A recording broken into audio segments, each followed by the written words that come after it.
Written by Ben Ripley and starring Sky Young, Last Days tells the true story of missionary John Allen Chow, who traveled to North Sentinel Island in 2018 with the hopes of converting the isolated tribe who lived there.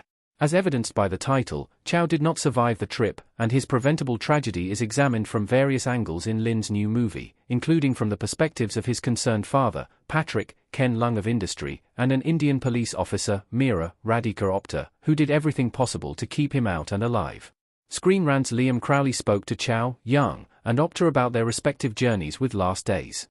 Lin shared how he drew on both his indie and big-budget filmmaking experience to bring Last Days to life, and even teased his upcoming project with Keanu Reeves. Young revealed more details about the inspirational trip he took to Tulsa in order to connect more with Chow, while Opta explained how Hollywood projects differed from the movies she's worked on in India. How Justin Lin found himself in John Allen Chow's story. Justin Lin: I'll be honest with you, I don't know if it's the right time. I think with indie films and filmmaking in general, you don't pick the time. For me, when the story happened in 2018, I was at the airport, and I had a very strong reaction to it. When they showed the banners at John Allen Chow, 26 years old, something hit me. I'm thinking, that's somebody's son, that's somebody's brother. I was so quick to judge and dismiss him in 20 seconds, which didn't sit well with me. But it wasn't until I read Alex Perry's article that I had a window into John, through Patrick, the father. It really moved me and made me think, well, I would love if I had the opportunity to tell this story. It's not about finding the facts, but about if I can try to connect with John's humanity. I think that led me down this journey, and it ended up being 3 years of putting everything to the side and trying to make this film, traveling to 5 different countries and shooting in 38 days with all these people from my 23 years as a filmmaker coming from around the world to help me bring it to life. Justin Lin, Ben Ripley, and I ended up working almost 2 years on the script, and I would say the first character that I was able to connect to was Meera, the Indian police officer, because her worldview was probably closest to mine. Then I think it was Patrick, the father, because I have a teenage son. Any parent wants to protect their kids. You want to do everything so that they don't feel pain, but sometimes we're trying to protect them on our timeline. I think by imposing our will, there are these missed opportunities and missed moments, and that's something that was very tragic.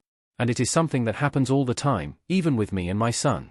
Exploring that was a big part of the process of trying to find common ground with each character. I think one of the most rewarding aspects of making this movie was the incredible cast that came together. And I would say 90% of the time, it's not about what's being shot on screen, but about these characters and how we can make them feel like they're complete human beings living their lives and developing their points of view when they meet each other. Justin Lin: It's interesting. When I set off on my journey, it was Better Luck Tomorrow, which was a $250,000, 10 credit card movie. It led me down this amazing journey of opening up opportunities because when I grew up, I had no desire to make action movies. And it was something that I was like, hey, let me try it. And I ended up kind of liking it. Then I thought, I'm a latchkey kid, I want to try procedural TV. And I go try that, and I find the challenges. So, this little movie led me down this path of being open and of trying to earn my own perspective and context of what it means to be a filmmaker. I thought I was coming back to make this little indie movie, but what I realized is I've had a very fortunate journey where I make these tent poles, and it's pretty much the same as indies because I worked with some amazing people. I realized that because I was the indie guy, they kind of treated me a certain way. With success, we now build this rapport that becomes part of the process. I hear, one for them, one for me, but if I do that, it would be so hard to get up in the morning. Even when I do these tentpole movies, I feel like I have to find a way for me to get in there.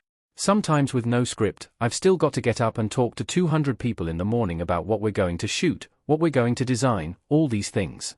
And that all came from the indie spirit, and it's really protected me through my journey. Justin Lin: That's not really for me to answer, just because I think process-wise, we all do it so differently. I know that ultimately, at the end of the day, it's 2 hours of storytelling. With Last Days as an example, when I decided to go back to do an indie movie, my expectation was to get a crew of 6 and go shoot for 6 months. But as we developed the script, I realized John was so influenced by Hollywood films and adventure novels that it had to feel big, and I didn't have the funds. So, I ended up having to use everything I'd learned from indie films, from tentpole films, and from TV to be able to shoot this thing in 38 days in 5 countries to make it feel a certain way. It is something that I think is very specific for each journey, and that's what I love about what I get to do. I'm in my mid-50s, but the next thing I do will still be a brand new adventure. It's going to have its own challenges, and you're just going to have to figure out a way to find a group of people to come together and to be able to tell that story. Justin Lin: All 3 of us have been working together.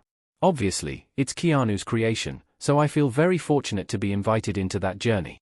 I can tell you that I am at a point in my career right now where time and efficiency is driving all my decisions and the people that I want to work with, and that's one of my favorite projects.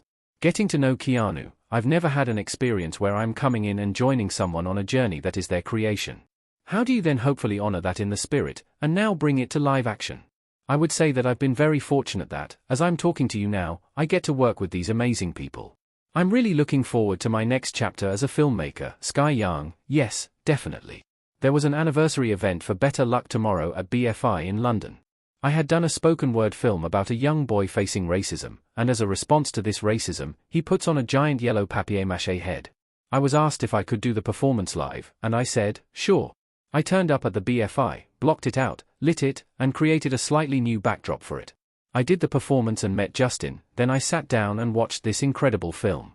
Better Luck Tomorrow is this really seminal, incredible, energetic piece that looks at a group of young Asian Americans as flawed individuals and human beings. It was unbelievably exciting, and that was my first meeting with Justin. I had no idea that they were casting this, but this came in only a month later or so. And there was that kind of connection we had.